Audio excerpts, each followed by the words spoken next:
12 week scan എന്ന് പറയുന്നത് NT scan എന്ന് പറയും, ന്യൂക്ലിയർ ട്രാൻസ്ലൂസൻസി സ്കാൻ. ഇപ്പം പൈനാപ്പിൾ, പപ്പായ ഇതൊക്കെ കഴിക്കുന്നതുകൊണ്ട് പ്രശ്നമുണ്ടോ? 2 പേർക്കുള്ള ഭക്ഷണം അമ്മ കഴിക്കണം എന്നൊക്കെ എല്ലാവരും പറയാറുണ്ട്. ബേബിയുടെ മേജർ ഓർഗൻസ് ഒക്കെ, അതായത് ഇപ്പോൾ തലഭാഗം ഉണ്ടോ, ലിംസ് ഉണ്ടോ, ഹാർട്ട് ബീറ്റ് ചെയ്യുന്നുണ്ടോ, അങ്ങനെയുള്ള മേജർ സ്ട്രക്ചേഴ്സൊക്കെ ഏകദേശമൊക്കെ ഒന്ന് കണ്ടു തുടങ്ങുന്നുണ്ട്. മാഡം, ഇന്നത്തെ ഈ മാറിയ കാലഘട്ടത്തിൽ പണ്ടത്തെ പോലെയൊക്കെയല്ല. പ്രഗ്നൻസി എന്ന് പറയുമ്പോൾ എല്ലാവരും വളരെ പ്ലാൻ ചെയ്ത് അങ്ങനെയൊക്കെയാണ് ഇപ്പം മുന്നോട്ട് പോകുന്ന ആൾക്കാർ. ഈ പ്രീ കൺസെപ്ഷൻ സമയത്ത് എന്തെങ്കിലും ടെസ്റ്റുകളൊക്കെ ചെയ്യേണ്ടതായിട്ടുണ്ടോ? അല്ലെങ്കിൽ ഫുഡിൽ എന്തെങ്കിലും വൈറ്റമിൻസ് അങ്ങനെ ശ്രദ്ധിക്കേണ്ട കാര്യങ്ങൾ എന്തൊക്കെയാണ് ഈ പ്രഗ്നൻസി പ്ലാൻ ചെയ്യുന്ന സമയത്ത്? അപ്പം നമ്മളിപ്പോൾ ഒരു കപ്പിള് വരുമ്പോൾ അവർക്ക് പ്രഗ്നൻസി പ്ലാൻ ഉണ്ട് നോക്കാനായിട്ട് വരുമ്പോൾ നമ്മൾ അവരുടെ ബേസിക് ഹിസ്റ്ററി എല്ലാം എടുക്കും. എന്തൊക്കെയാണ് അവർക്ക്, എന്തെങ്കിലും മെഡിക്കൽ പ്രോബ്ലംസ് ഉണ്ടോ, എന്തെങ്കിലും റിസ്ക് ഫാക്ടേഴ്സ് ഫാമിലി പരമായിട്ട് ഇപ്പോൾ ഷുഗർ വരാൻ ചാൻസ് ഉണ്ട്, അല്ലെങ്കിൽ BP വരാൻ ചാൻസ് ഉണ്ട്, അങ്ങനെ എന്തെങ്കിലും റിസ്ക് ഫാക്ടേഴ്സ് ഉണ്ടോ എന്നുള്ളതെല്ലാം ഹിസ്റ്ററി എല്ലാം എടുക്കും. അവരുടെ ബേസിക് പ്രഷർ, അവരുടെ എക്സാമിനേഷൻ, വെയിറ്റ്, ഹൈറ്റ് ഒക്കെ ഓക്കെ ആണോ എന്നൊക്കെ നോക്കി ഒരു ബേസിക് എക്സാമിനേഷനും ഒക്കെ ചെയ്യും. അത് കഴിഞ്ഞിട്ട് നമ്മൾ വേറെ പ്രോബ്ലംസ് ഒന്നുമില്ല, വേറെ റിസ്ക് ഫാക്ടേഴ്സ് ഒന്നും ഇല്ലാത്ത ആൾക്കാരാണെങ്കിൽ ബേസിക് ടെസ്റ്റുകൾ, ഇപ്പോൾ ഷുഗർ അറിയണം, അവരുടെ ഹീമോഗ്ലോബിന് ഓക്കെ ആണോ, അനീമിയയ്ക്ക് റിസ്ക് ഉണ്ടോ, തൈറോയിഡ് ഓക്കെ ആണോ, അങ്ങനെയുള്ള ബേസിക് ടെസ്റ്റുകൾ സജസ്റ്റ് ചെയ്യാറുണ്ട്. ഇതാണ് ഫസ്റ്റ് ലൈൻ എന്ന് പറയുന്നത്. പിന്നെ നമുക്ക് പ്രഗ്നൻസി ആവാതിരിക്കുമ്പോഴാണ് ബാക്കിയുള്ള ടെസ്റ്റുകളൊക്കെ വേണ്ടി വരിക. അപ്പോൾ ഈ ബേസിക് ടെസ്റ്റുകൾ ചെയ്യും. കൂടാതെ നമ്മൾ ഈ വൈറ്റമിൻസ്, അതായത് പ്രഗ്നൻസി പ്ലാൻ ചെയ്യുന്ന എല്ലാവരും ഫോളിക് ആസിഡ് സപ്ലിമെൻറ്റേഷൻ എടുക്കണം എന്ന് പറയും. ഇത് പ്രഗ്നൻസി പ്ലാൻ ചെയ്യുന്നതിന് ഒരു 1 മന്ത് മുന്നേ തൊട്ടെങ്കിലും അവർ കഴിച്ചു തുടങ്ങണം. അപ്പോൾ ഫോളിക് ആസിഡിൻ്റെ പ്രിസ്ക്രിപ്ഷൻ കൊടുക്കാം. ഫോളിക് ആസിഡ് നമുക്ക് കഴിക്കേണ്ട ഇമ്പോർട്ടൻസ് എന്ന് വെച്ചാൽ, പ്രഗ്നൻസി ആകുന്ന സ്റ്റേറ്റിൽ ഫോളിക് ആസിഡിൻ്റെ കുറവ് വന്നാൽ ബേബിക്ക് അത് സ്പൈനൽ കോഡിൻ്റെ ഫോർമേഷനും ഒക്കെ എഫക്റ്റ് ചെയ്യാം. അപ്പോൾ അതിന് മുന്നേ തന്നെ ആ ഡെഫിഷ്യൻസി കറക്റ്റ് ചെയ്യുക എന്നുള്ളതാണ് അതിൻ്റെ ഉദ്ദേശം, ഫോളിക് ആസിഡ് എടുക്കുക എന്നുള്ളത് ഉദ്ദേശം. പിന്നെ ചില വാക്സിനേഷൻസും നമ്മൾ ഓഫർ ചെയ്യാറുണ്ട് പ്രഗ്നൻസി പ്ലാൻ ചെയ്യുമ്പോൾ. അപ്പോൾ നമുക്ക് പ്രഗ്നൻസിയിൽ എന്തെങ്കിലും അസുഖം വന്നാൽ ഭയങ്കര ടെൻഷനാണ്. ഇപ്പോൾ പ്രഗ്നൻസിയിൽ ചിക്കൻ ബോക്സ് വന്നാൽ, അല്ലെങ്കിൽ റുബെല്ല വന്നാൽ, ഇതൊക്കെ ബേബീനെ ചിലപ്പോൾ ബാധിച്ചേക്കാം. അപ്പോൾ അതുകൊണ്ട് പ്രഗ്നൻസി പ്ലാൻ ചെയ്യുന്നതിന് മുന്നേ അഥവാ നിങ്ങൾക്ക് ചിക്കൻ ബോക്സ് വന്നിട്ടില്ലാത്ത ഒരാളാണെങ്കിൽ അതിൻ്റെ വാക്സിനേഷൻ കംപ്ലീറ്റ് ചെയ്തിട്ട് പ്രഗ്നൻസിക്ക് നോക്കാൻ സമയമുണ്ട്. നമുക്ക് ധൃതി പിടിക്കേണ്ട ആൾക്കാരല്ല എന്നുണ്ടെങ്കിൽ വാക്സിനേഷൻ ഓഫർ ചെയ്യാറുണ്ട്. റുബെല്ല ഇതുപോലെ തന്നെ വാക്സിനേഷൻ ഓഫർ ചെയ്യാറുണ്ട്. പിന്നെ ഫ്ലൂ വാക്സിൻ, ഇപ്പോൾ നമ്മൾ മൺസൂണിൽ കൂടെ കടന്നു പോകുന്ന ഒരു പ്രഗ്നൻസി ആണെങ്കിൽ നമുക്കറിയാം H1N1 ഒക്കെ പ്രഗ്നൻസി വന്നാൽ പ്രോബ്ലംസ് വരാം. അപ്പോൾ അതുകൊണ്ട് ഫ്ലൂ വാക്സിനും ഓഫർ ചെയ്യാറുണ്ട്. അപ്പോൾ ഇതെല്ലാം ഓപ്ഷണലാണ്, ഇതൊക്കെ എടുക്കണോ വേണ്ടിയോ എന്ന് അവരവരുടെ ഡിസിഷനാണ്. ബട്ട് സ്റ്റിൽ ഇതൊക്കെ നമുക്ക് ആ സമയത്ത് എടുക്കാവുന്ന കാര്യങ്ങളാണ്. ഓക്കെ. പിന്നെ സ്കാനിങ്ങിൻ്റെ കാര്യത്തിലോട്ട് വരുമ്പോൾ മാഡം, ഈ 12th വീക്കിൽ 12ാം ആഴ്ചയിൽ ഒരു സ്കാൻ ഉണ്ടല്ലോ. അപ്പോൾ അതെന്ത് സ്കാനാണ്? അത് എന്താണ് അതിൻ്റെ അകത്ത് നമ്മൾ കണ്ടുപിടിക്കുന്നത്, അല്ലെങ്കിൽ എന്താണ് നോക്കുന്നത് അതിനകത്ത്? ഇപ്പോൾ 12 വീക്ക് സ്കാൻ എന്ന് പറയുന്നത് NT സ്കാൻ എന്ന് പറയും, ന്യൂക്ലിയർ ട്രാൻസ്ലൂസൻസി സ്കാൻ. ഇപ്പം പ്രഗ്നൻസി ഇപ്പോൾ കുറേ നാൾ മുന്നേ ചെയ്ത ആൾക്കാരാണ് ചോദിക്കും, അതൊന്നും അങ്ങനെ ഒരു സ്കാനൊന്നും ഞാൻ ചെയ്തിട്ടില്ലല്ലോ, ഇപ്പം എന്താ എല്ലാവരും ഈ 3rd മന്തിൽ സ്കാൻ ചെയ്യണം എന്നൊക്കെ ചോദിക്കാറുണ്ട്. ഇപ്പോൾ NT സ്കാൻ എന്ന് പറഞ്ഞാൽ ബേബിക്ക് എന്തെങ്കിലും ജനറ്റിക് പ്രോബ്ലംസ്, അതായത് ക്രോമസോം തകരാറുകൾ എന്തെങ്കിലും വരാനുള്ള സാധ്യതയുണ്ടോ എന്ന്. ഇപ്പോൾ ഓരോ പ്രഗ്നൻസിയും നമുക്കിപ്പോൾ 20 വയസ്സുള്ള ആളായാലും 40 വയസ്സുള്ള ആളായാലും ഓരോ പ്രഗ്നൻസിയിലും ജനറ്റിക് പ്രോബ്ലംസ് ഉണ്ടാവാനുള്ള, കുഞ്ഞിനുണ്ടാവാനുള്ള ഒരു റിസ്ക് ഉണ്ട്. അത് പ്രായം കൂടുമ്പോൾ കൂടി വരും, പ്രായം കുറഞ്ഞവർക്ക് തീരെ ഇല്ല എന്നുമല്ല. പക്ഷെ പലപ്പോഴും ചിലപ്പോൾ അത് സ്കാനിൽ അതിൻ്റേതായ മാറ്റങ്ങളൊന്നും കാണിച്ചു കൊള്ളണം എന്നില്ല. അപ്പോൾ അതുകൊണ്ട് ബ്ലഡ് ടെസ്റ്റും സ്കാനും കൂടെ കമ്പൈൻ ചെയ്ത ഒരു സ്ക്രീൻ ടെസ്റ്റാണ് ഈ 3rd മന്തിൽ ചെയ്യുക. അപ്പോൾ അത് 3rd മന്തിൽ ചെയ്യുന്നതിൻ്റെ ഇമ്പോർട്ടൻസ് എന്ന് വെച്ചാൽ, ആ സമയത്ത് ഏകദേശം ബേബി ഒരു 4 to 8 സെൻറ്റിമീറ്റേഴ്സ് ഒരു ലെങ്ത് ഒക്കെ ആകും. ബേബിയുടെ മേജർ ഓർഗൻസ് ഒക്കെ, അതായത് ഇപ്പോൾ തലഭാഗം ഉണ്ടോ, ലിംസ് ഉണ്ടോ, ഹാർട്ട് ബീറ്റ് ചെയ്യുന്നുണ്ടോ, അങ്ങനെയുള്ള മേജർ സ്ട്രക്ചേഴ്സൊക്കെ ഏകദേശമൊക്കെ ഒന്ന് കണ്ടു തുടങ്ങുന്നുണ്ട്. അപ്പോൾ അതിനൊക്കെ എന്തെങ്കിലും പ്രോബ്ലം ഉണ്ടോ എന്ന് നോക്കാൻ പറ്റും. കൂടാതെ ഈ ജനറ്റിക് സ്ക്രീനിങ്ങിനായിട്ട് ന്യൂക്ലിയർ ട്രാൻസ്ലൂസൻസി, അതായത് കഴുത്തിൻ്റെ ബാക്കിലെ ഫ്ലൂയിഡാണ്, നോർമലി ഉള്ള ഫ്ലൂയിഡാണ് ന്യൂക്ലിയർ ട്രാൻസ്ലൂസൻസി എന്ന് പറയുന്നത്. അത് ഈ ജനറ്റിക് അസുഖങ്ങളിൽ അത് കൂടുതലായിട്ട് കാണാറുണ്ട്. അപ്പോൾ അത് നോർമൽ റേഞ്ചിലാണോ നിൽക്കണേ, കൂടുതലായിട്ട് കാണുന്നുണ്ടോ, മൂക്കിൻ്റെ പാലം, നേസൽ ബോൺ, ചിലപ്പോൾ നേസൽ ബോണിൽ ആവശ്യത്തിന് കാൽഷ്യം ഡെപ്പോസിറ്റ് ഇല്ലാതെ അത് കാണാൻ പറ്റില്ല. അപ്പോൾ അതും ഈ ജനറ്റിക് പ്രോബ്ലംസിൻ്റെ ഭാഗമായിട്ട് കാണാറുണ്ട്. ഹാർട്ടിൽ കുറച്ച് ചേഞ്ചസ്, അങ്ങനെ കുറേ മാർക്കേഴ്സ് ഒരുമിച്ച് നോക്കിയിട്ട് അവർ സ്കാൻ ചെയ്തിട്ട് പറയും ഇത് ബേബിക്ക് റിസ്ക് ഉണ്ടോ ഇല്ലയോ എന്നുള്ളത് ഏകദേശം അറിയാൻ പറ്റും. അപ്പോൾ സ്കാനിൽ ഏകദേശം ഒരു 60-70% നമുക്ക് അറിയാൻ പറ്റും ബേബി ഓക്കെ ആണോ. അതിൻ്റെ കൂട്ടത്തിൽ ബ്ലഡ് ടെസ്റ്റും കൂടെ ചെയ്യുക, അതായത് ഡബിൾ മാർക്കർ എന്ന് പറഞ്ഞാൽ ബ്ലഡ് ടെസ്റ്റും കൂടെ ചെയ്യുമ്പോഴാണ് ഈ ജനറ്റിക് സ്ക്രീനിങ്ങിൻ്റെ കുറച്ചും കൂടെ ആക്യുറസി ആവുന്നത്. ഏകദേശം ഒരു 95% ആക്യുറസിയിൽ അറിയാൻ പറ്റും ബേബിക്ക് പ്രോബ്ലം ഉണ്ടോ ഇല്ലയോ എന്നുള്ളത്. ഇപ്പോൾ നമുക്ക് ഈ സ്കാൻ ചെയ്യാൻ പറ്റിയില്ല, നമുക്ക് അറിവില്ലായിരുന്നു, അല്ലെങ്കിൽ വിട്ടുപോയെന്ന് വെച്ചു, അങ്ങനെയാണെങ്കിൽ നമുക്ക് എന്താ വേറൊരു ഓപ്ഷൻ ഉണ്ട്, ആൾട്ടർനേറ്റ് ഓപ്ഷൻ എന്താണോ ഉള്ളത് വേറെ? പലപ്പോഴും പ്രഗ്നൻസി ആയെന്ന് അറിയാതെയൊക്കെ 3rd month സ്കാൻ ചിലപ്പോൾ ചെയ്തിട്ടുണ്ടാവില്ല. ആദ്യം പ്രഗ്നൻ്റ് ആണെന്ന് അറിഞ്ഞപ്പോഴേക്കും ആ സമയം കഴിഞ്ഞു പോയി. അല്ലെങ്കിൽ ആ സമയത്ത് ഈ പറഞ്ഞ NT സ്കാൻ ചെയ്യുന്നത് ഒരു പെർട്ടിക്കുലർ ടൈമിലാണ്, അതായത് 12 weeks തൊട്ട് 13 weeks 6 days വരെ ചെയ്യാൻ പറ്റുള്ളൂ. അപ്പോൾ അത് കഴിഞ്ഞു പോയി കഴിഞ്ഞാൽ നമുക്ക് അതിൻ്റെ ആ ആക്യുറസി കുറഞ്ഞു വരും. അപ്പോൾ ആ സമയത്ത് കഴിഞ്ഞ് കഴിഞ്ഞാൽ പിന്നെ നമുക്ക് ഓപ്ഷൻ ഉള്ളത് 4ാം മാസത്തിൽ ക്വാഡ്രുപ്പിൾ ടെസ്റ്റ് എന്ന് പറഞ്ഞാൽ ടെസ്റ്റ് ചെയ്യുക എന്നുള്ളതാണ് ഓപ്ഷൻ ഉള്ളത്. അപ്പോൾ 4ാം മാസത്തിൽ നമുക്ക് ബേബിയുടെ വളർച്ചയൊക്കെ നോക്കിയിട്ട് ക്വാഡ്രുപ്പിൾ ടെസ്റ്റ് ചെയ്യാവുന്നൊരു ഓപ്ഷനുണ്ട്. ഇനി ഇതൊക്കെ അല്ലാതെ ജെനറ്റിക് സ്ക്രീനിങ്ങിന് വേറെ ഓപ്ഷൻസ്, അതായത് ഇപ്പം നമ്മൾ ജെനറ്റിക് പ്രോബ്ലം എന്ന് പറഞ്ഞാൽ ബേബിയുടെ ക്രോമസോംസിൽ പ്രോബ്ലം ഉണ്ടോ എന്നുള്ളതാണ് അറിയേണ്ടത്. അപ്പോൾ അത് അല്ലാതെ ചെയ്യാനായിട്ട് ഈ ജെനറ്റിക് സ്ക്രീനിങ് അല്ലാതെ ബ്ലഡ് ടെസ്റ്റിലൂടെ അമ്മയുടെ ശരീരത്തിൽ ബേബിയുടെ സെൽസ് ഉണ്ട്. അപ്പോൾ ആ സെൽസ് എടുത്ത് ബേബിക്ക് ക്രോമസോം തകരാറുണ്ടോ എന്ന് നോക്കുന്ന നോൺ ഇൻവേസീവ് പ്രീനേറ്റൽ ഡയഗ്നോസിസ് എന്ന് പറഞ്ഞ ടെസ്റ്റും ഇപ്പോൾ അവൈലബിൾ ആണ്. പക്ഷെ ഇവിടെ കോസ്റ്റ് കൂടും. ഇപ്പോൾ ഡബിൾ മാർക്കറൊക്കെ വെച്ച് നോക്കുമ്പോൾ കോസ്റ്റ് കൂടുതലാണ്. പക്ഷെ ചിലർ അത് ഡയറക്റ്റ്ലി ഓപ്റ്റ് ചെയ്യുന്നതും കാണാറുണ്ട്.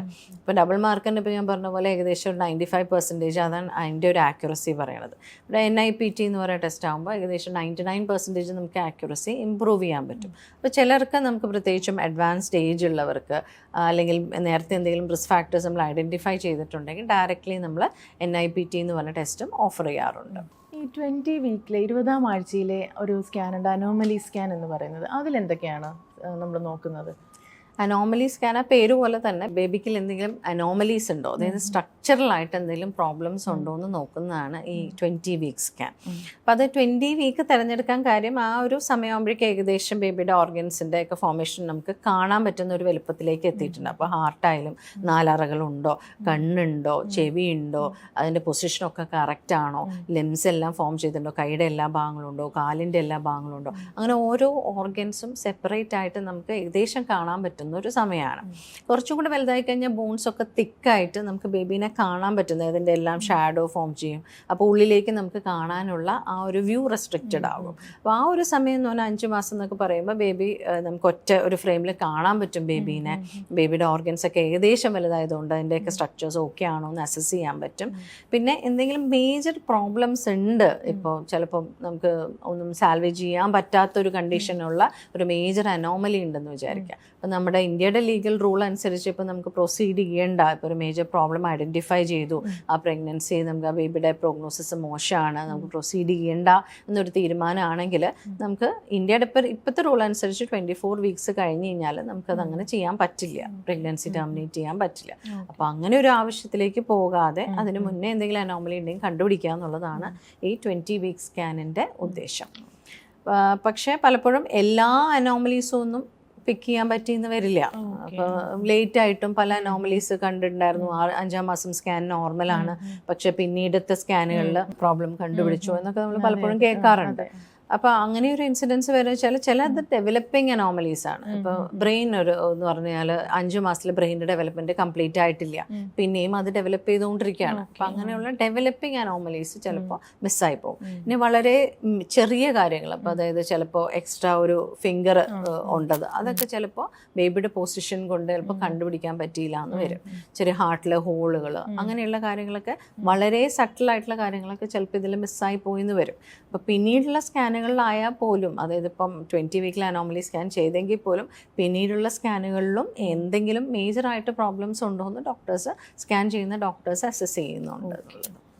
നമ്മുടെ പ്രഗ്നൻസി ടൈമിൽ നമുക്ക് ഫുഡ് കഴിക്കുന്നതിൽ കുറേ ഡൗട്ട്സ് ഉണ്ട് എല്ലാവർക്കും. അതായത് എന്തൊക്കെ കഴിക്കാം, എന്തൊക്കെ കഴിച്ചുകൂടാ. ഇപ്പം പൈനാപ്പിൾ, പപ്പായ ഇതൊക്കെ കഴിക്കുന്നതുകൊണ്ട് പ്രശ്നമുണ്ടോ, അല്ലെങ്കിൽ എന്താണ് നമ്മൾ ഫുഡിൽ ശ്രദ്ധിക്കേണ്ട കാര്യങ്ങൾ? പ്രഗ്നൻസിയിൽ വരുമ്പോൾ എന്തെങ്കിലും പ്രത്യേകം 2 പേർക്കുള്ള ഭക്ഷണം അമ്മ കഴിക്കണം എന്നൊക്കെ എല്ലാവരും പറയാറുണ്ട്. അത് ശരിയാണോ? എന്താണ് ഡോക്ടറുടെ അഭിപ്രായം? 2 പേർക്കുള്ള ഭക്ഷണമൊന്നും എന്തായാലും കഴിക്കേണ്ട ആവശ്യമില്ല. നമുക്കൊരു എക്സ്ട്രാ ചിലപ്പോൾ ഒരു 200 കാലറിയൊക്കെയാണ് എക്സ്ട്രാ നമുക്ക് എടുക്കേണ്ടി വരിക പ്രഗ്നൻസിയിൽ. 200 കാലറി എന്ന് പറഞ്ഞാൽ ഒരു ഗ്ലാസ് പാല് കുടിച്ചാൽ തന്നെ നമുക്ക് അതിൻ്റെ എക്സ്ട്രാ കാലറീസ് കിട്ടും. അപ്പോൾ മോഡറേറ്റ് ആയിട്ടുള്ള ഫുഡ് തന്നെ വേണം, എല്ലാം ബാലൻസ്ഡ് ആയിട്ട്. ഇപ്പോൾ നേരത്തെ പ്രഗ്നൻസിക്ക് പ്ലാൻ ചെയ്യുമ്പോൾ തൊട്ട് നമ്മൾ കഴിക്കുന്ന പോലെ തന്നെ ഒരു ബാലൻസ്ഡ് ഡയറ്റാണ് പ്രഗ്നൻസിയിലും ആവശ്യം. നമുക്ക് അതിനകത്ത് എല്ലാം വേണം. അരിയാഹാരം വേണം, പ്രോട്ടീൻ വേണം, മുട്ട, പാല്, അങ്ങനെയുള്ള പ്രോട്ടീൻ വേണം, ഫ്രൂട്ട്സ് ഏകദേശം ഒരു 1-2 ഫ്രൂട്ട്സ് കഴിക്കണം, വെജിറ്റബിൾസ് ഇൻക്ലൂഡ് ചെയ്യണം. എല്ലാം നമുക്ക് ആവശ്യമാണ് അതിനകത്ത്.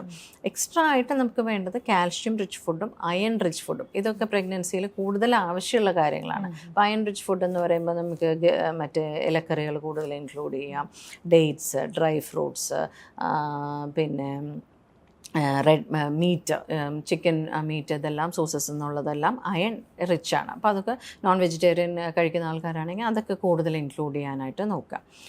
പിന്നെ കാൽഷ്യം റിച്ച് എന്ന് പറയുമ്പം നമുക്ക് പാല്, മുട്ട, ഇങ്ങനെയുള്ള കാര്യങ്ങളൊക്കെ കാൽഷ്യം റിച്ച് ഫുഡ്സ് ആണ്. അപ്പോൾ ഇതെല്ലാം ഇൻക്ലൂഡ് ചെയ്യാൻ നോക്കുക. പിന്നെ പപ്പായ, പൈനാപ്പിളിൻ്റെ എല്ലാവരും കുറ്റം പറയുന്ന ഒരു കാര്യമാണ് പ്രഗ്നൻസിയിൽ കഴിക്കുന്നത്. ഇപ്പം നമുക്ക് പപ്പായ, ഈ പറഞ്ഞ പച്ച പപ്പായയാണ് പ്രോബ്ലം. പച്ച പപ്പായയുടെ ആ കറ പ്രഗ്നൻസിക്ക്, പപ്പയ എന്ന് പറയുന്നത് പ്രഗ്നൻസിക്ക് സേഫ് അല്ല എന്നുള്ളത്. പക്ഷെ പച്ച പപ്പായ അങ്ങനെ ആരും കഴിക്കുന്നില്ല. ഇപ്പം നീ കറി വെച്ച് കഴിച്ചാലും പഴുത്ത പപ്പായ കഴിച്ചാലും ഒക്കെ ഓക്കെയാണ്. പിന്നെ പൈനാപ്പിൾ ആയാലും ഇഗൻ അതിനും പ്രത്യേകിച്ച് ഒരു സയൻറ്റിഫിക് ബേസിസ് ഒന്നും ഇല്ല. അപ്പം ഏത് ഫുഡായാലും ഇപ്പോൾ പ്രഗ്നൻസിയിൽ ഇന്നത് കഴിക്കാവോ എന്ന് ചോദിക്കുമ്പോൾ ചിലപ്പോൾ നാരങ്ങ വെള്ളം കുടിക്കാവോ, സോഡ കഴിക്കാവോ എന്നൊക്കെ എല്ലാവരും ഓരോരോ കാര്യങ്ങൾക്ക് ചോദിക്കാറുണ്ട്. ഏത് കഴിക്കണമെന്ന് ചോദിച്ചാലും ഇൻ മോഡറേഷൻ, അതായത് ഒരേ സാധനം തന്നെ ഒത്തിരി കഴിക്കാണ്ട് നോക്കിക്കഴിഞ്ഞാൽ നമുക്ക് മേജർ പ്രശ്നങ്ങളില്ല.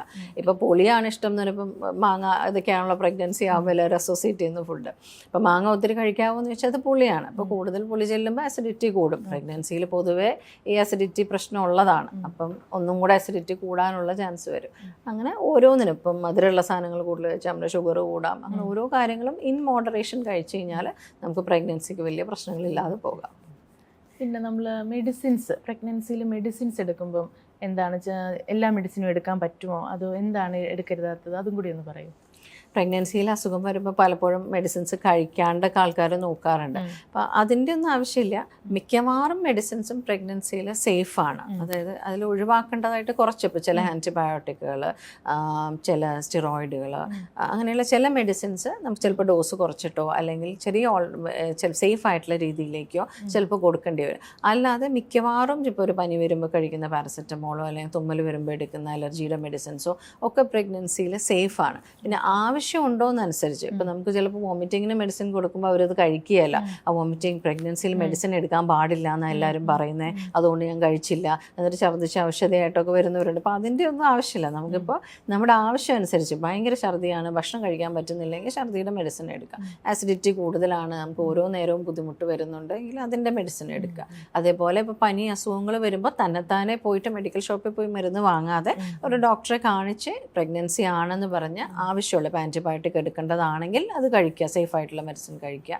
അത് വേണ്ട അല്ലാതെ മറന്ന് എന്തെങ്കിലും ജലദോഷ പനിയാണെന്നുണ്ടെങ്കിൽ അതിനുള്ള മെഡിസിൻ എടുക്കുക. അപ്പോൾ അതുകൊണ്ട് അങ്ങനെ തീർത്തും മെഡിസിൻസ് ഒഴിവാക്കണം എന്നല്ല, നമ്മൾ തന്നെത്താനെ എടുക്കാതിരിക്കുക.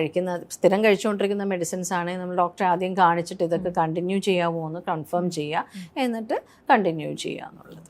പ്രഗ്നൻസി സമയത്ത് നമ്മൾ ട്രാവൽ ചെയ്യുമ്പോൾ എന്തൊക്കെയാണ് ശ്രദ്ധിക്കേണ്ടത്? നമുക്ക് എല്ലാ മോഡ്സ് ഓഫ് ട്രാൻസ്പോർട്ടേഷൻ യൂസ് ചെയ്യാൻ പറ്റുമോ? അതായത് ഓട്ടോ, ബസ്, പിന്നെ ഫ്ലൈറ്റ്. ഇപ്പം ഫ്ലൈറ്റിൽ ട്രാവൽ ചെയ്യുമ്പോൾ എല്ലാവർക്കും ഒരു ഡൗട്ടുണ്ട്, എപ്പോഴൊക്കെയാണ് അത് പറ്റുന്നത്, ഏതൊരു പീരീഡ് കഴിഞ്ഞാൽ അത് പറ്റില്ല, അങ്ങനെയൊക്കെ ഉണ്ടോ? പ്രഗ്നൻസി ഇപ്പോൾ സ്റ്റാർട്ടിങ് സ്റ്റേജിൽ വരുമ്പോൾ നമ്മൾ പറയും ജേർക്കി ആയിട്ടുള്ള ഒത്തിരി കുടുക്കം വരുന്ന യാത്രകൾ അവോയ്ഡ് ചെയ്യാൻ പറയും. കാരണം അത് ഭയങ്കര ഒരു ഫോള് വരുന്ന കാര്യങ്ങൾ വരുമ്പോൾ ചിലപ്പോൾ അത് പ്രഗ്നൻസി, പ്രത്യേകിച്ചും റിസ്ക് ഫാക്ടേഴ്സ് ഉള്ള, അതായത് മിസ്കാരേജ് റിസ്ക് ഒക്കെ സാധ്യതയുള്ളവരോട് നമ്മളൊന്ന് ട്രാവൽ റെസ്ട്രിക്റ്റ് ചെയ്യാൻ പറയും. അപ്പോൾ 2 വീലർ അല്ലെങ്കിൽ ഓട്ടോ, അങ്ങനെ ജേർക്കി ആയിട്ട് വരുന്ന ഡിസ്റ്റൻസുകൾ, കൂടുതൽ ഡിസ്റ്റൻസ് ഒക്കെ പോകേണ്ടി വരുമ്പോൾ അങ്ങനെയുള്ള അത് അവോയ്ഡ് ചെയ്യാനായിട്ട് പറയും. ഇപ്പോൾ നോർമലായി പ്രോബ്ലംസ് ഒന്നും ഇല്ലാത്ത ആൾക്കാരാണെങ്കിൽ കുഴപ്പമുണ്ടാവില്ല, അല്ലാതെ റിസ്ക് ഫാക്ടേഴ്സ് ഉള്ളവരോട്. പിന്നെ ലോങ് ഡിസ്റ്റൻസ് ആണ് പലരും ചോദിക്കാറ്. അപ്പോൾ ചിലപ്പോൾ ട്രിപ്പ് പ്ലാൻ ചെയ്തിട്ടുണ്ടാവും, അപ്പോൾ ലോങ് ഡിസ്റ്റൻസ് പോകാൻ പറ്റുമോ ഇങ്ങനെ. അപ്പോൾ ഒരുപാട് ലോങ് പോകേണ്ടി വരുമ്പോൾ കാറിലൊക്കെയാണ് പോകണമെങ്കിൽ ഇപ്പോൾ ഇടയ്ക്ക് ഇറങ്ങി ഒന്ന് യൂറിൻ പാസ് ചെയ്യാനോ ഒന്ന് ഇടയ്ക്ക് എണീറ്റ് നടക്കാനോ ഒക്കെ ചിലപ്പോൾ ബുദ്ധിമുട്ട് വരും. അപ്പോൾ ലോങ് ഡിസ്റ്റൻസ് പോകുമ്പോൾ ഒന്ന് ട്രെയിനിൽ പോണതായിരിക്കും നല്ലത് നമ്മൾ പറയും. അപ്പോൾ അത്രയും സ്ട്രെയിൻ ഉണ്ടാവില്ല. ഒന്ന് കിടക്കണം എന്ന് വിചാരിച്ചാൽ നമുക്ക് കിടക്കാൻ പറ്റും.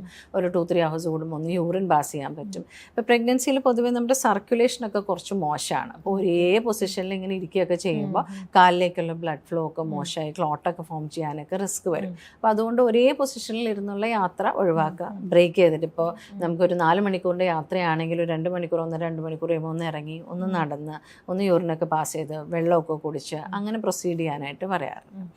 എയർ ട്രാവൽ ആയാലും എയർ ട്രാവൽ പ്രഗ്നൻസി പറഞ്ഞ റിസ്ക് ഫാക്ടേഴ്സ് ഒന്നും ഇല്ലെങ്കിൽ എയർ ട്രാവൽ ചെയ്യുന്നതിന് കുഴപ്പമില്ല. പിന്നെ ഓരോ എയർലൈൻസിൻ്റെ ഇതനുസരിച്ച് ചിലപ്പോൾ 8 മാസം വരെ, ചിലപ്പോൾ 9 മാസം വരെയൊക്കെ ചിലപ്പോൾ ട്രാവൽ ചെയ്യാൻ അനുവദിക്കുന്ന ഒരു എയർലൈൻസുകളുണ്ട്. 8 മാസമൊക്കെയാണ് മിക്കവാറും എയർലൈൻസ് സമ്മതിക്കുക. അപ്പോൾ അതിനുശേഷം വല്ല പെയിനോ കാര്യങ്ങളോ ഒക്കെ വന്നാൽ ബുദ്ധിമുട്ടാണല്ലോ എന്ന് ഓർത്തിട്ടായിരിക്കാം അതിനുശേഷം ട്രാവൽ ചെയ്യണ്ട എന്ന് പറയുന്നത്. അതുവരെ ഇപ്പോൾ എയർ ട്രാവൽ ചെയ്യുന്നതിനും എഗെയിൻ പ്രോബ്ലംസ് ഒന്നുമില്ല. ലോങ് ഡിസ്റ്റൻസ് ഇപ്പോൾ നമുക്ക് 10 hours അല്ലെങ്കിൽ ഒരുപാട് സമയത്തിൽ കൂടുതൽ പോകുമ്പോൾ എഗെയിൻ ഈ സർക്കുലേഷൻ്റെ പ്രോബ്ലം ഉള്ളതുകൊണ്ട് നമ്മൾ മറ്റേ സ്റ്റോക്കിങ്സ് ഉപയോഗിക്കാനും, അതായത് ക്ലോട്ടൊന്നും ഫോം ചെയ്തിരിക്കാനുള്ള സ്റ്റോക്കിങ്സ് ഉപയോഗിക്കുക, വെള്ളം ഇഷ്ടം പോലെ കുടിക്കുക, ഇടയ്ക്ക് പാസീവ് ലെഗ് എക്സസൈസ്, ഇടയ്ക്കിടയ്ക്ക് കാലിൻ്റെ പത്തി മേൽത്തോട്ടും താഴ്ത്തോട്ടും ആക്കുക, ആ സർക്കുലേഷൻ ഒന്ന് എപ്പോഴും ആക്റ്റീവാക്കി വെക്കാനുള്ള കാര്യങ്ങളൊന്ന് പറയാറുണ്ട്. ഹൈഡ്രേഷൻ എങ്ങനെയാണ്? എത്ര വെള്ളം കുടിക്കണം പ്രഗ്നൻസി സമയത്ത്? എല്ലാ അമ്മമാരും വരുമ്പോൾ കംപ്ലൈൻറ്റ് പറയുന്നതാണ് ഒട്ടും വെള്ളം കുടിക്കാറില്ല.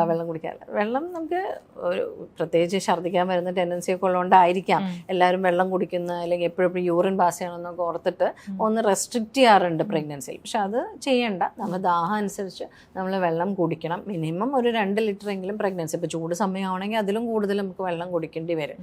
കാരണം ഈ വെള്ളം ചെല്ലുന്നതിന് ഒത്തിരി ഇമ്പോർട്ടൻസ് ഉണ്ട്. നമുക്കൊന്ന് യൂറിനറി ഇൻഫെക്ഷൻസ് പ്രഗ്നൻസിയിൽ വളരെ കോമൺ ആണ്. അപ്പോൾ നമ്മൾ ഈ വെള്ളം കുടിക്കാണ്ടൊക്കെ പിടിച്ചു വെച്ചുകൊണ്ടിരുന്നു കഴിഞ്ഞാൽ യൂറിൻ ശരിക്കും ഫോം ചെയ്യില്ല, കെട്ടിക്കിടക്കുക ചെയ്യും, യൂറിനറി ഇൻഫെക്ഷൻസ് വരാം.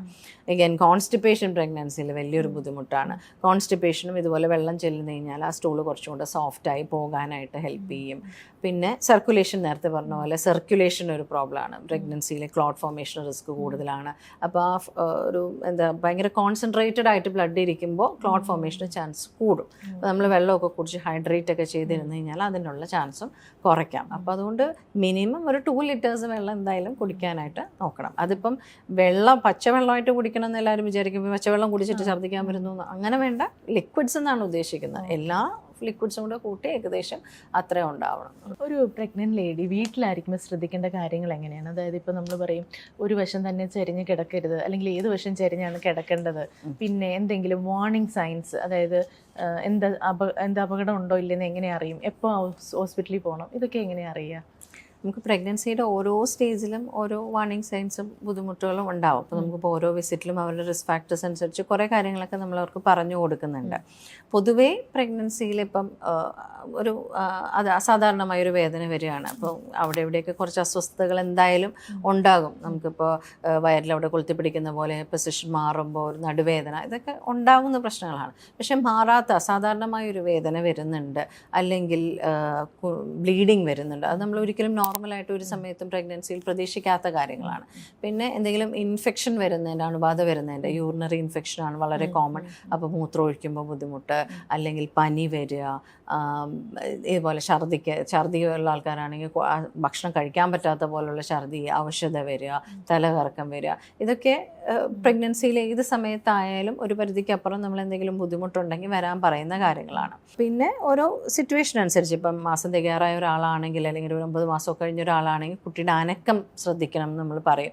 അതായത് ഓരോ ഭക്ഷണം കഴിഞ്ഞ് കഴിഞ്ഞും കുഞ്ഞ് ആവശ്യത്തിന് 3 മൂവ്മെൻറ്റ്സ് എങ്കിലും മിനിമം ഒരു മണിക്കൂറിൽ കിട്ടുന്നുണ്ടോ എന്ന് കൗണ്ട് ചെയ്യണം. കാരണം കുഞ്ഞിൻ്റെ ഹെൽത്ത് നമ്മൾ അറിയുന്ന ബേബിയുടെ മൂവ്മെൻറ്റ്സ് അറിഞ്ഞുകൊണ്ടാണ്. അപ്പം അത് ഓക്കെ ആണോ?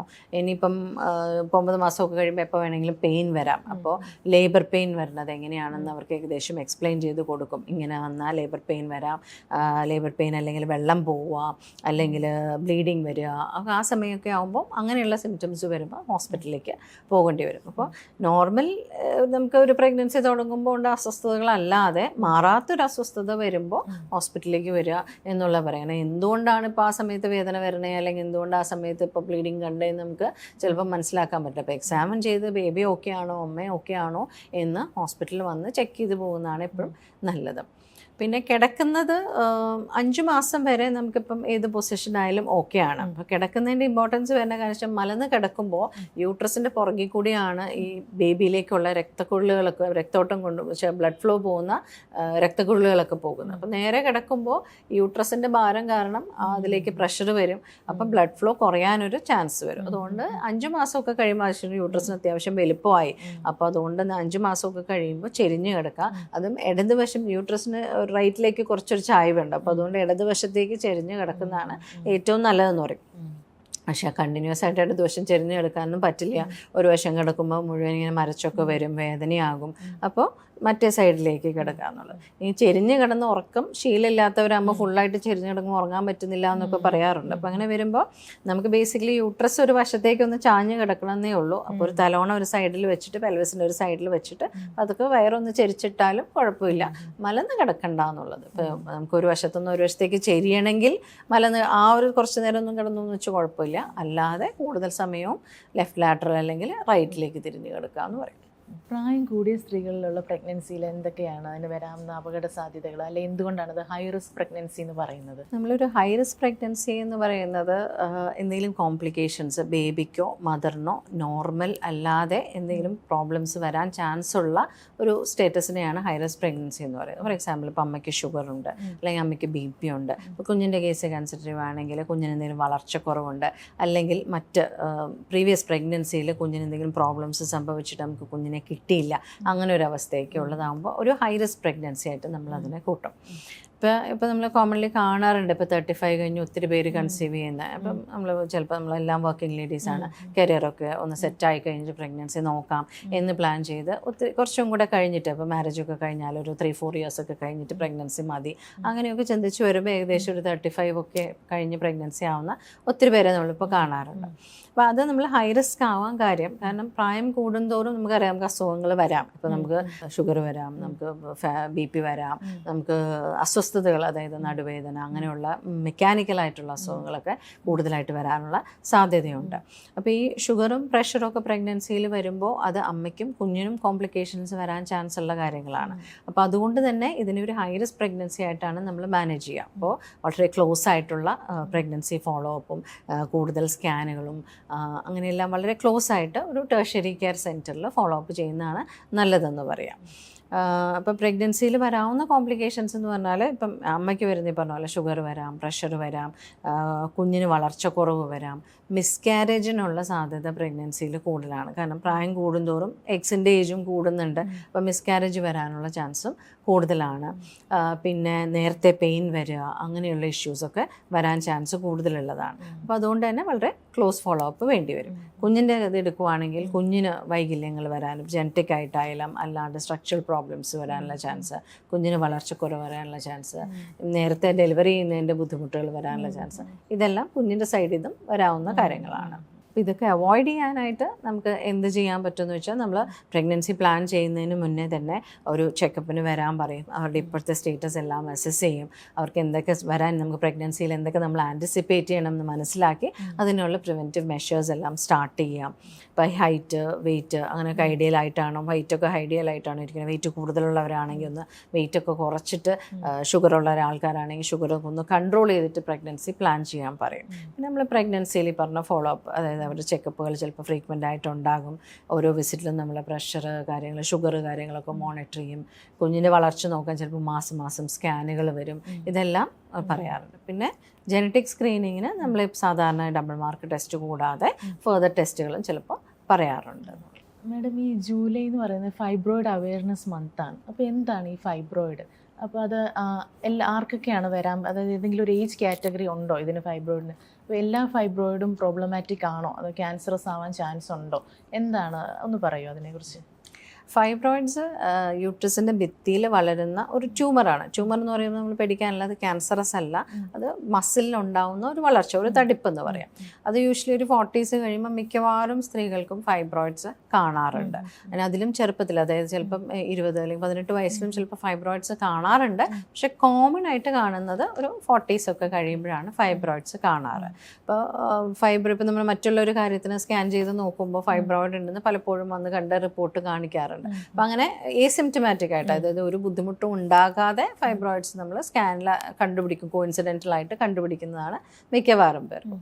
പക്ഷേ സിംറ്റംസ്, ഫൈബ്രോയിഡ് ബുദ്ധിമുട്ടുണ്ടാക്കാം. ഇപ്പോൾ വലിയ ഫൈബ്രോയിഡാണ്, യൂട്രസിൻ്റെ ഉള്ളിലേക്ക് ഇരിക്കുന്ന ഫൈബ്രോയിഡാണ്, അങ്ങനെയൊക്കെ വരുമ്പോൾ അത് ബ്ലീഡിങ് കൂടുതൽ, അല്ലെങ്കിൽ സിവിയർ പെയിൻ, പീരിയഡ്സിൻ്റെ സമയത്ത് സിവിയർ പെയിൻ ഉണ്ടാക്കാം. അല്ലെങ്കിൽ അതിന് മെക്കാനിക്കലായിട്ട് ചിലപ്പോൾ ഫൈബ്രോയിഡ് ഇരിക്കുന്ന പൊസിഷൻ കൊണ്ട് യൂറിൻ പോകാനുള്ള തടസ്സം ഉണ്ടാക്കാം. അങ്ങനെയുള്ള ബുദ്ധിമുട്ടുകൾ ഉണ്ടാക്കാം. അപ്പം അങ്ങനെ ബുദ്ധിമുട്ട് ബുദ്ധിമുട്ടുണ്ടാക്കി വരുമ്പോൾ ചിലപ്പോൾ നമുക്ക് നേരത്തെ ഫൈബ്രോയിഡ് ഉണ്ടെന്ന് സ്കാൻ ചെയ്ത് നോക്കുമ്പോൾ അറിയാൻ പറ്റും.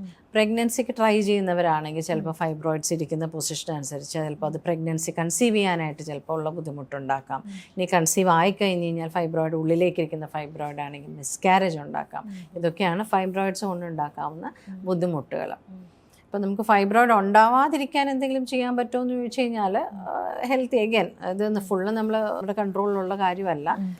ഏത് സ്ത്രീക്കും ഉണ്ടാവുന്ന ഹോർമോൺസ്, അതായത് പീരിയഡ്സ് ഉള്ളിടത്തോളം കാലം ഈസ്ട്രജനും പ്രൊജസ്ട്രോണും ഹോർമോൺ ഉണ്ടാകും. ഈ ഹോർമോണിൻ്റെ സപ്പോർട്ടോടു കൂടി തന്നെയാണ് ഫൈബ്രോയിഡ്സ് വളരുന്നത്. അപ്പോൾ നമുക്ക് തീർത്തും അതിൻ്റെ ചാൻസിനെ ഒഴിവാക്കാൻ പറ്റില്ല. പക്ഷേ ഹെൽത്തി ആയിട്ടുള്ള ലൈഫ് സ്റ്റൈൽ, ഫാറ്റി ഫുഡിൻ്റെ ഉപയോഗം കുറയ്ക്കുക, ഹെൽത്തി ആയിട്ടുള്ള ലൈഫ് സ്റ്റൈൽ, എക്സസൈസ് ഒക്കെ ഒരു പരിധി വരെ അതിനൊക്കെ ചാൻസ് കുറയ്ക്കാൻ സാധിക്കും. പക്ഷേ എല്ലാവർക്കും നമുക്ക് ട്രീറ്റ്മെൻറ്റ് കൊടുക്കേണ്ടി വരുന്നില്ല. അതിൻ്റെ ബുദ്ധിമുട്ടനുസരിച്ച്, സിംറ്റംസ് അനുസരിച്ച് നമുക്ക് ട്രീറ്റ്മെൻറ്റ് കൊടുക്കേണ്ടി വരും. ചിലർക്ക് മരുന്നുകളാവാം, ചിലർക്ക് ഓപ്പറേഷൻസ് വേണ്ടി വരും. അങ്ങനെ രീതിയിൽ നമുക്ക് അവരെ ട്രീറ്റ് ചെയ്യാൻ പറ്റും. ഈ ടോപ്പിക്കുകളെ കുറിച്ചൊക്കെ ഇത്രയും ഡീറ്റെയിൽഡ് ആയിട്ട് ഞങ്ങളുമായിട്ട് സമയം സ്പെൻഡ് ചെയ്ത് ഇത്രയും ഇൻഫർമേഷൻ തന്നതിന് thank you so much ma'am. Thank you.